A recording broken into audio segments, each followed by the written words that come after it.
Tonight on CTV News at 5. The budget does not allow for any additional expenses. Cold truth, Maritimers are forced to choose between heating and eating. It was super cool, and we said, yeah, we definitely want to try to see if we can, win the contest. Friendly competition, Moncton choirs put their best voices forward to sing with Foreigner.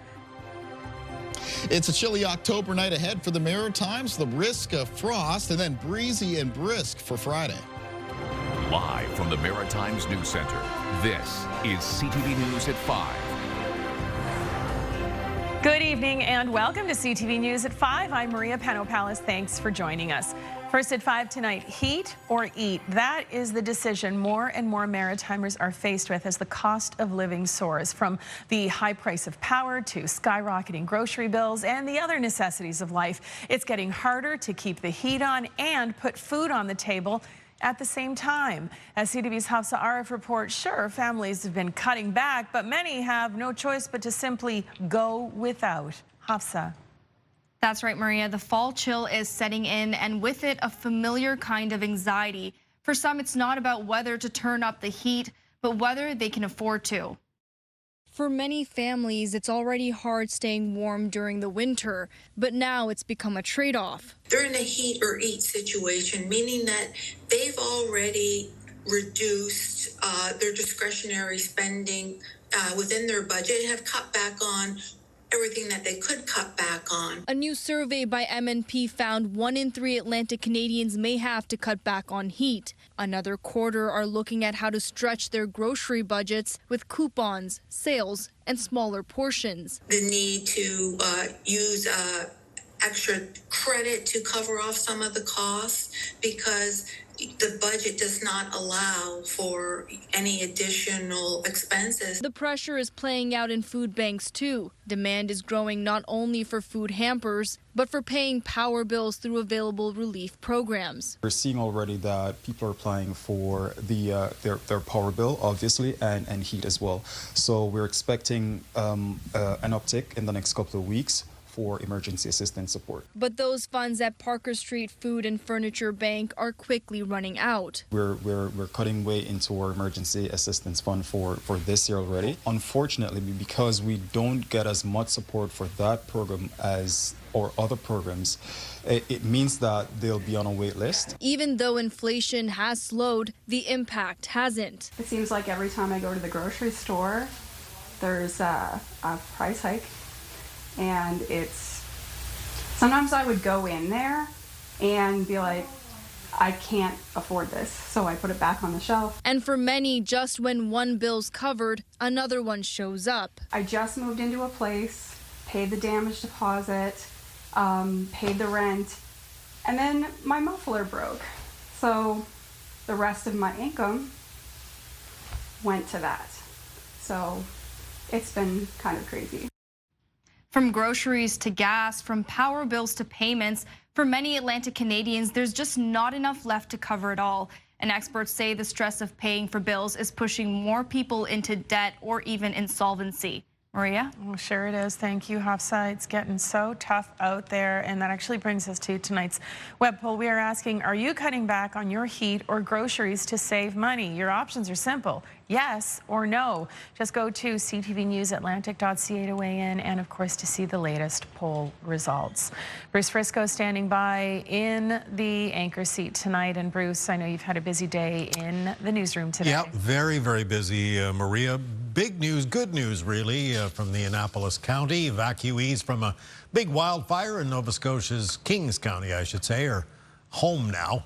Groups started returning in phases today as crews continue to fight the Lake George wildfire. It's now considered held. Coming up at 6, we'll hear from some residents who were forced from their homes a little better than a week ago.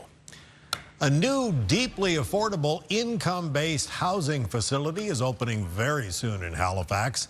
This is unique. It's tailored to people who are 50 and older experiencing homelessness. Coming up at 6, how the 38-bed facility came together and how people will be selected to move in there. And then there's this, a piece of Lewis original artwork went for a whopping price in St. John this week at auction. Not Maud Lewis, her husband Everett. Yeah, he painted too. Maud's husband kind of fancied himself an artist after his famous wife's death, and now one of his works has sold for more than $18,000. All the details coming up tonight on CTV News at 6. Now we'll head over to Kaylin Mitchell in the CTV Weather Center. Both of us thinking the same thing. We got to get some paintbrushes. Yeah, that's right. Although I don't think mine would be valued at much at any point in time, even in the far, far future. Taking a look at temperatures right now. Wow, who turned on the air conditioner? Because that is a far cry from what we had at the start of this week. We had high temperatures at the start of the week again, well to the 20s, even a few areas touching on 30 degrees. Today's high temperatures in a lot of cases struggled up to the high single digits and low teens. There's even a few cooler spots in that now as we're heading into the first part of this evening, including Charlottetown and Prince Edward Island. And I had a few reports of maybe the first flurries of the fall season from some of the higher terrain in northern areas of New Brunswick, up around the appropriately named Christmas Mountains area up in the north of New Brunswick. No accumulation expected any flurries around. You can get flurries even with the surface temperature still being above the freezing mark, because the air aloft of us right now is cold enough that you could see some snow develop. Taking a look at the winds right now, they're mostly out of the northwest. They are still gusty. They're being sustained in a lot of cases between 20 and 40 kilometers per hour. We're getting gusts reported between 40 and 50 kilometers per hour, even one near 60 coastal areas of Prince Edward Island, that being reported at North Cape Weather Station. Now, the wind gusts will be diminishing as we make our way through tonight, but breezy conditions for tomorrow. We've also seen some showers for today. They've been scattered around Prince Edward Island, northern eastern areas, Nova Scotia, Cape Breton. Those will carry on into this evening, but we do have an area of high pressure that's moving in from the west. That's generally going to bring us some clearing in the forecast for Friday, and I'll have more details of that when I'm back a little bit later on. Maria. Thank you very much, Kaylin. Right now, though, the African Nova Scotia Music Awards will be handed out at tonight's annual show in Halifax. CTV's Katie Kelly joins us live from where all the action will soon take place. Hi, Katie.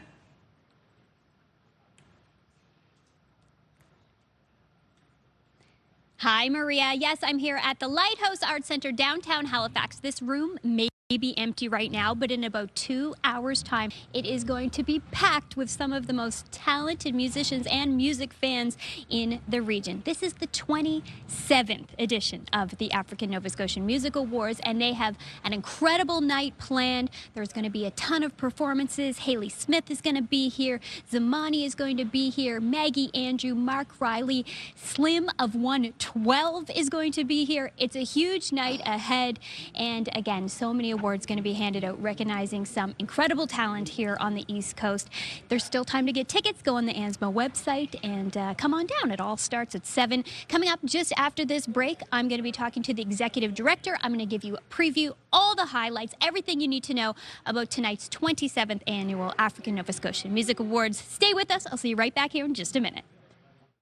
HMCS Sackville is the world's last surviving Second World War Corvette. Preserved by the Canadian Naval Memorial Trust, she honors those who served and shares Canada's naval story. Keep the legacy afloat. Visit cnmt.ca.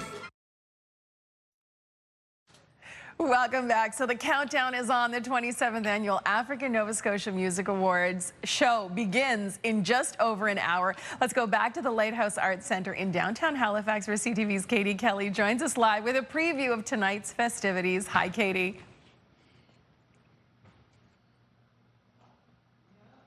Hello, Maria. He's a busy man, but I tracked him down. Julian Medjuana, Executive Director of ANSMA. Great to see you. How you doing? Likewise. I'm great. Great. Excited. I hope so. I feel like you strive off of chaos, because this time last year when we talked, you were about to have a baby.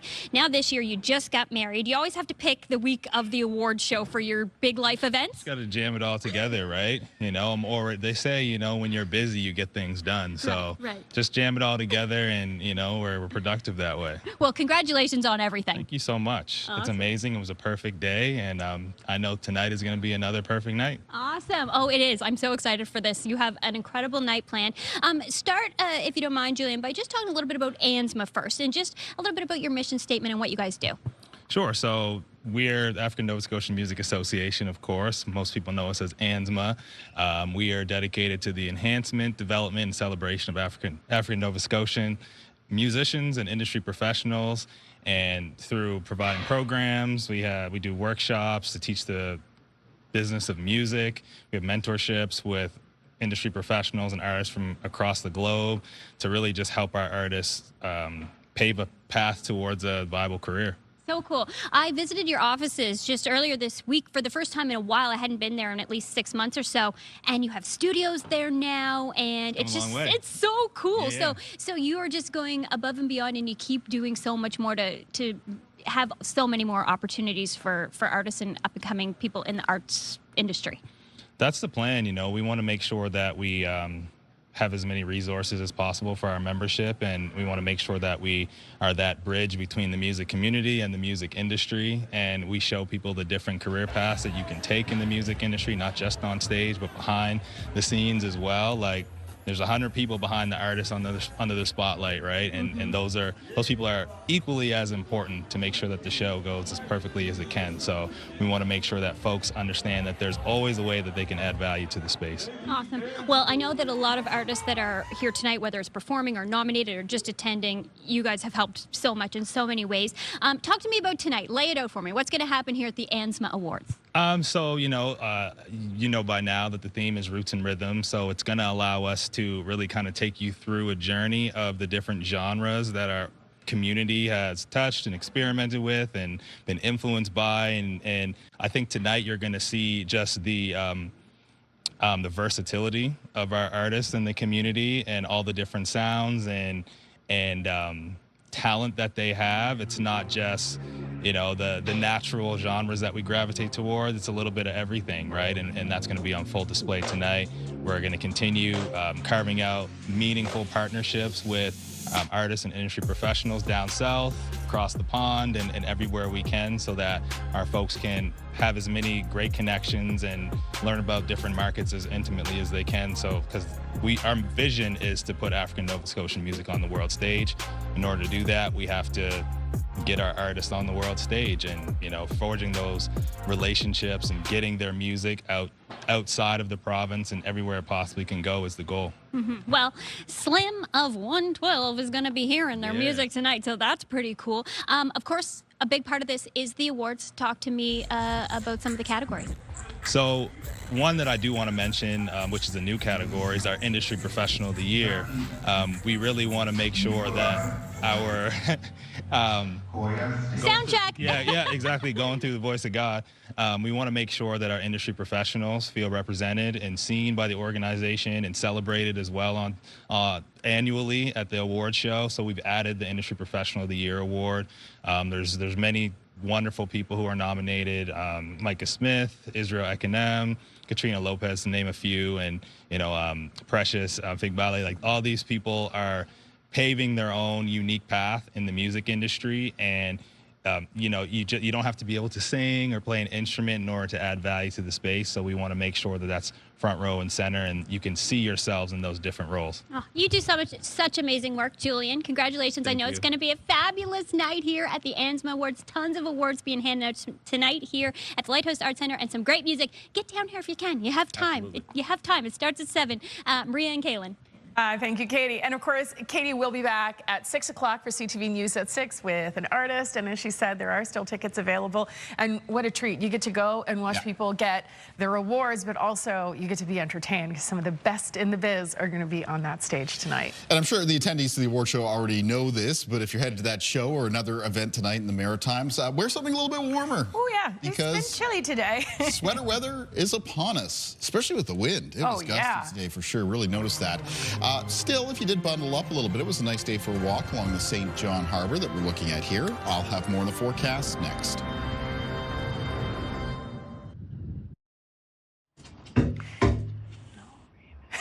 Let me in. The video comes from Ron and Kim De Silva. Thank you for sharing. They live in Upper Kingsclear, New Brunswick, not far from Fredericton. And yes, those are wild turkeys knocking on the window. Ron says the birds have been hanging around the yard all summer, but this is only the second time they've actually appeared at the window. A whole new meaning to the term dinner guest, but I don't think they'd want to go to turkey dinner. I mean, honestly, I'm not often in the business of giving advice to birds, but have they checked the calendar? Have they seen what is coming up this weekend? Maybe they should be making themselves a little bit more scarce. You got it. You got it. You know, it's quite chilly. There's a bite in the air for sure. Yeah, we're looking here at our sunrise and sunset times, and this is for the Salmon River in the Truro area of Nova Scotia. You can hear the wind going a little bit, and that provided a little bit of an extra chill in the air. The change, of course, all a result of that cold front that went through that brought the region some rain as we went through Wednesday and into early Thursday morning. Though there were parts of the Maritimes today still contending with some off and on showers. Let's take a look at what's going on our weather systems map. Barometric pressure now rising back towards the higher side, and it is an area of high pressure that is building in from the west of us. So we are going to see a gradual clearing trend across the region as we move through tonight. Tomorrow is expected to be a sunnier day. Winds are going to start to become a little bit lighter as we move through the nighttime hours. And tomorrow, instead of being gusty like they were today, I would describe them as more on the breezy side. But it is going to be a chilly night for the region. There's a risk of some frost developing, and some frost advisories have been issued. Now, currently, the most shower activities around parts of Prince Edward Island, northern eastern areas of Nova Scotia, including Cape Breton. Also some isolated showers from the north of New Brunswick, and that's where I had some report in the higher terrain in north of New Brunswick that instead of showers, it might have been a few flurries coming down. As we take a look at our timeline for cloud cover and precipitation, the clearing is going to happen first, of course, in New Brunswick and western areas of Nova Scotia with that high pressure system approaching from the west. As we move into the overnight hours, that's when more clearing in the end of most of those showers can be expected for PEI in eastern areas of Nova Scotia. I would hold on to a low chance of a couple isolated showers holding on to Inverness County in Cape Breton into the early morning hours of Friday before those come to an end and there's a little bit of clearing. Now, a lot of sunshine expected for Friday afternoon, and temperatures will come up a few degrees compared to today, though it is still going to be a cool day for the region. After that, as we take a look at winds, well, winds for tomorrow are mostly going to be out of the west for the Maritimes, and they're going to be a little bit gusty. They'll be gusty between 20 and 40 kilometers per hour. Here's the frost advisories that have been issued for tonight by Environment Canada. You can see that they're mostly out for eastern, central, and southern areas of New Brunswick, as well as western areas of Nova Scotia. Once again, those areas getting clearing first. Starting to get late into the season, of course, the growing season, but a risk of frost nonetheless there. Low temperatures in the forecast for tonight around the Maritimes. For most of the region, we'll see the lows fall into a range of around 0 to 6 degrees.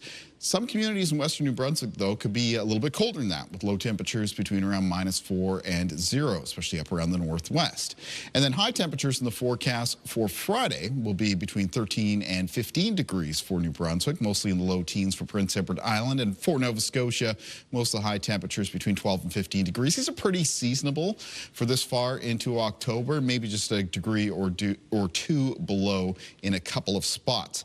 In the forecast for Saturday, start of Thanksgiving long weekend. Looks like it's going to be pretty pleasant as far as October conditions go. A lot of sunshine expected. Bit of a mix of sun and cloud in the southwest of Nova Scotia. And high temperatures will actually come up towards the mid to high teens. All right, let's take a look at our weather watcher for tonight. And tonight's weather watcher is coming in from Afria. And Afria sent us a drawing of having a fun summer day at the beach. Thank you. And if you'd like to be one of our weather watchers, they can come into CTV Weather Watchers, P.O. Box 1653, Halifax, Nova Scotia, B3J2Z4, or you can email me at kaylin.mitchell@bellmedia.ca. Maria.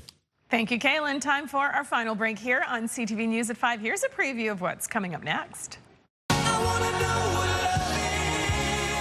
I'm Josh Smith in Moncton. Rock legends Foreigner are giving one local high school the spotlight. 4 local schools need your votes. More on that coming up on CTV News at 5. Start your morning with us for what you need to start your day. News, weather, and even a little fun. Your Morning Atlantic with Amanda Debison, Crystal Garrett, and Latavia Beezer. Weekdays from 6 to 9 on CTV2 and CTVAtlantic.ca.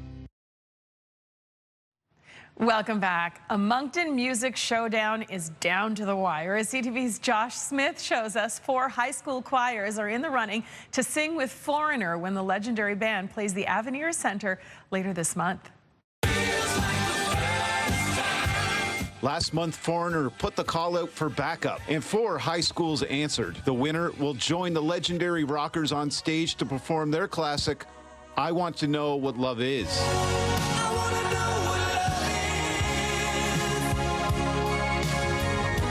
At the Avenir Center on October 25th. In addition to taking the stage with the band and Nova Scotia's own Gordie Brown as lead singer, the winning choir's school will receive a $500 donation. Maeve Marshall is part of the drama club at Petitcodiac Regional School. They just must have saw it online or saw a post about it or something. We thought it was super cool, and we said, yeah, we definitely want to try to see if we can, win the contest.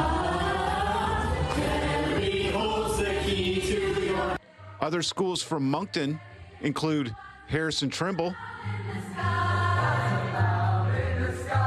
Bernice McNaughton,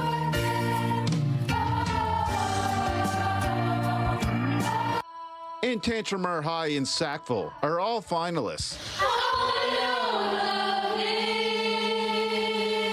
Marshall, a grade 12 student, says it's not just the students who are excited. I mean, kids our age, don't know as much of the, 80s kind of band, but like my mom really thought it was a cool opportunity. Online voting wraps up Friday at 10 a.m. I think that they should definitely vote for, any school, to be honest, because this is like an opportunity for kids to go do something really, really cool in front of a huge crowd of people. And have a night to remember. Josh Smith, CTV News, Moncton. Thank you, Josh. And I see what you did there. Yeah, that was pretty good. Well done. And by the way, if you'd like to vote for one of the 4 bands, you can do so. We've actually put a link on our website, ctvnewsatlantic.ca. Way to go. What an amazing experience that will be. It's going to be a great time. Hope the weather holds up. Yeah, and I think it will. Of course, it's going to be a colder night across the Maritimes. We have some frost advisories in effect for some areas, and it remains cool for the end of this week. But generally speaking, the long weekend looking pretty fair, and more on that coming up at CTV News at 6. We'll see you then. I'll see you tomorrow. The national news is next. Thanks for watching, everybody. Have a nice